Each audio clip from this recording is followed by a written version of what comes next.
मैं हूं शाहरुख और स्वागत करता हूं फिर से आपका अपने YouTube channel Khan education hub पर। इस वीडियो में हम 23 जुलाई को हुए सेकंड शिफ्ट के रिट एग्ज़ाम के ज़बान फर्स्ट जिनकी उर्दू थी उसके बारे में हम के बारे में चर्चा करेंगे। बिना देरी के चलो शुरू करते हैं आज का वीडियो। अगर आप इस चैनल पर नए हैं तो चैनल सब्सक्राइब करें, अपने दोस्तों के साथ शेयर करें और कमेंट करके बताइए ये वीडियो आपको कैसा लगा। चलो शुरू करते हैं। पहला प्रश्न था ठंडा होना के क्या मायने है। इसका सही उत्तर होगा ऑप्शन बी मर जाना। अगला प्रश्न था जेल में कहावत है। इसका सही आंसर होगा ऑप्शन सी एक घाट पानी पिलाना। बाकी के 3 मुहावरे हैं। हमारे सामने अगला प्रश्न था कभी लफ्ज़ के शुरू या आखिर में कोई जजू बढ़ाया जाता है। अगर ये जजू लफ्ज़ के शुरू में बढ़ाया जा तो इसे क्या कहते हैं। अगर शुरू में बढ़ाया जाए तो इसे क्या कहते हैं। इसका सही आंसर होगा ऑप्शन डी साबका। अगला प्रश्न है निशान को कहते हैं, इस निशान को क्या कहते हैं। तो इसका सही आंसर होगा ऑप्शन सी खत। इसे खत का निशान कहते हैं।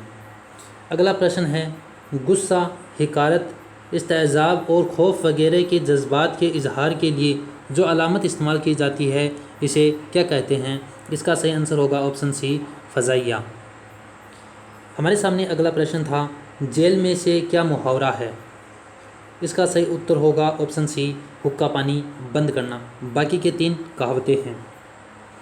नेक्स्ट सवाल था ज़बान व अदब के अलावा दिगर मज़ामीन को बेहतर और मुयस्सर अंदाज में पढ़ाने के लिए ज़रूरी है। इसका सही आंसर होगा ऑप्शन डी मदरजा बाला सभी। ऊपर के तीनों ऑप्शन सही हैं।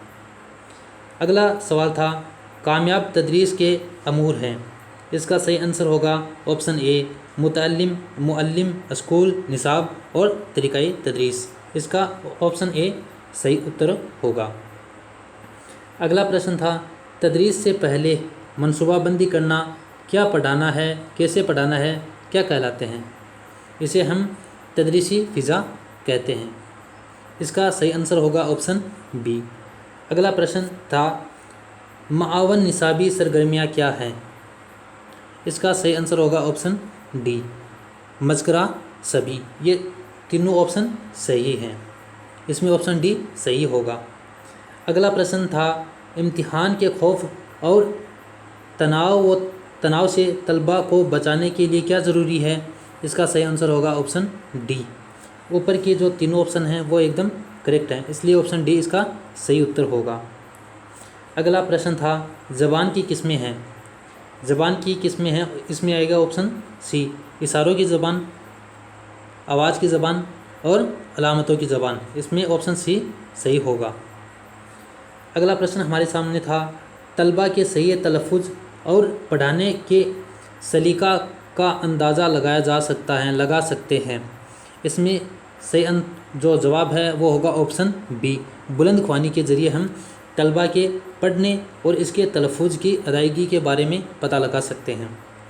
अगला प्रश्न है माइक्रो टीचिंग का इस्तेमाल सबसे पहले कब और कहाँ किया गया। माइक्रो टीचिंग यानी सूक्ष्म शिक्षण का इस्तेमाल कब और कहाँ किया गया। इसका सही आंसर होगा ऑप्शन बी अमेरिका 1963 में।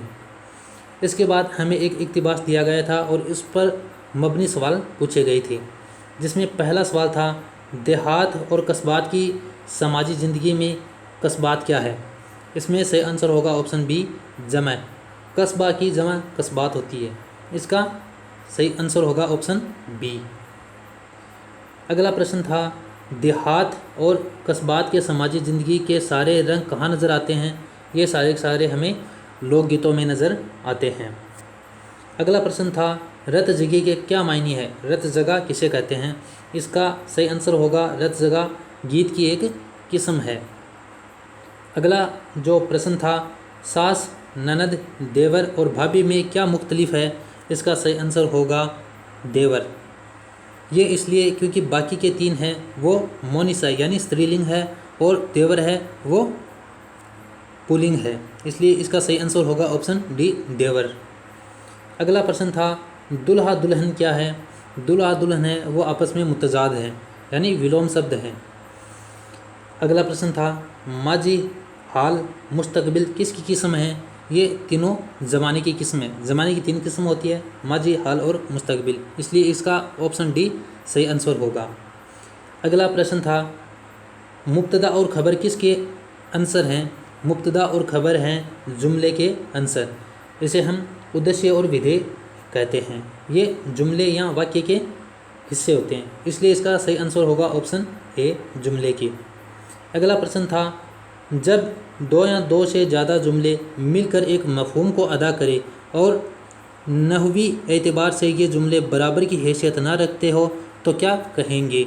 इसे हम ताबे जुमला कहते हैं, इसलिए ऑप्शन बी सही आंसर होगा, ताबे जुमला। फिर हमें एक इक़्तिबास दिया गया था और उस पर हमें कुछ सवाल पूछे गए थे। इसमें से पहला सवाल था, मुसाफिर ये मंज़र देखकर और भी परेशान हो गया, मैं मुसाफिर क्या है?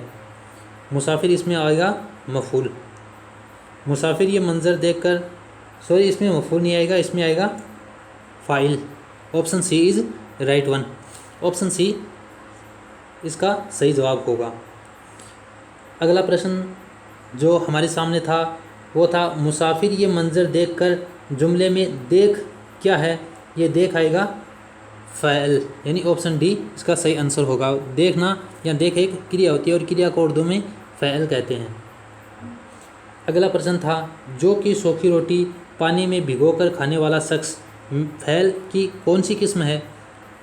इसकी ये जो किस्म है ये है फ़ैल मुतअद्दी। इसमें कर्ता, कर्म और क्रिया जिसे हम कहते हैं फ़ैल, फ़ाइल और मफ़ूल, ये तीनों मौजूद हैं, इसलिए इसमें फ़ैल मुतअद्दी, ऑप्शन सी करेक्ट आंसर होगा। अगला प्रश्न है, इसने महसूस किया कि जो कि सूखी रोटी पानी में भिगोकर खाने वाला शख्स, जुमले में जो कि सूखी रोटी क्या है? जो कि सूखी रोटी इसमें मफ़ूल है, मफ़ूल जिसे हिंदी में हम कर्म कहते हैं।